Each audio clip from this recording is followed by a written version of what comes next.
মোবাইলের চার্জটা চলে না গেলে আমার বোধহয় এভাবে ভূতের খপ্পরে পড়তে হতো না রে। ভাগ্যিস চার্জটা ছিল না, তা না হলে এমন একটা সুন্দর ভৌতিক এক্সপিরিয়েন্স থেকে বঞ্চিত হতি।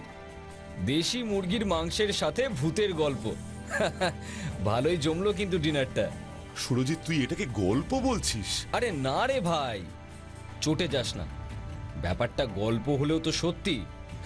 আফটার অল ভূতের ডেরায় বসে চা খেয়ে এলি, এটাকে তো আর অস্বীকার করা যায় না।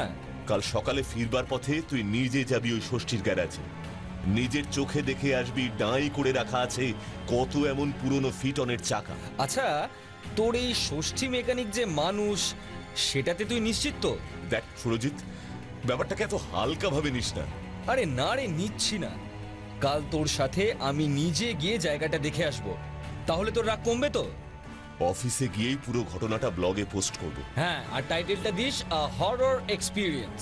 মোটেও না, দ্য হাইওয়ে হরর। ফাটাফাটি। পারলে পঞ্চার হোটেলটার ছবিটাও দিয়ে দিস। সে হোটেল কি আর গিয়ে দেখতে পাবো? ভুতুরে কাণ্ড সকালে গিয়ে হয়তো দেখবো সব ভোঁ ভাঁ। আচ্ছা, এবার তো ওঠ। আশা অবধি ভূত আর পিছু ছাড়ছে না আমাদের।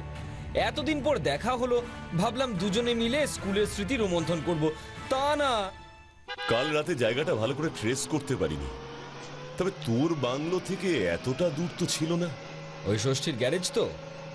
থামা থামা থামা, এবার গাড়িতে একটু ব্যাকে নে তো। ব্যাক করব কেন? হালকা হবি নাকি? আরে গাড়িটা ব্যাক কর না রে বাবা। থামা থামা থামা থামা, নাম এবার। এখানে নামলি কেন? ষষ্ঠীর গ্যারেজে যাবি না? মানে? ষষ্ঠীর গ্যারেজ। এ কি, তোর যে এত বড় উপকার করলো তার কথাই ভুলে গেলি? সে এখানে কোথায়? ওর গ্যারেজটা তো এইখানেই ছিল। মানে কি যাতা বলছিস? মোটেও যাতা বলছি না। কাল রাতে ওই বুড়ো মানে ষষ্ঠীর বাবা তোর গাড়িটা ঠেলে এইখানে এনেছিল। ওইখানটায়, ওইখানে ষষ্ঠী তোর গাড়িটা ঠিক করছিল। হ্যাঁ? এই দেখ সমর, এটাই মনে হয় তোর রুমাল। কাল রাতে খাবার পরে তুই যখন হাত মুছতে গেছিলি, এটা তোর পকেটে ছিল না তখন।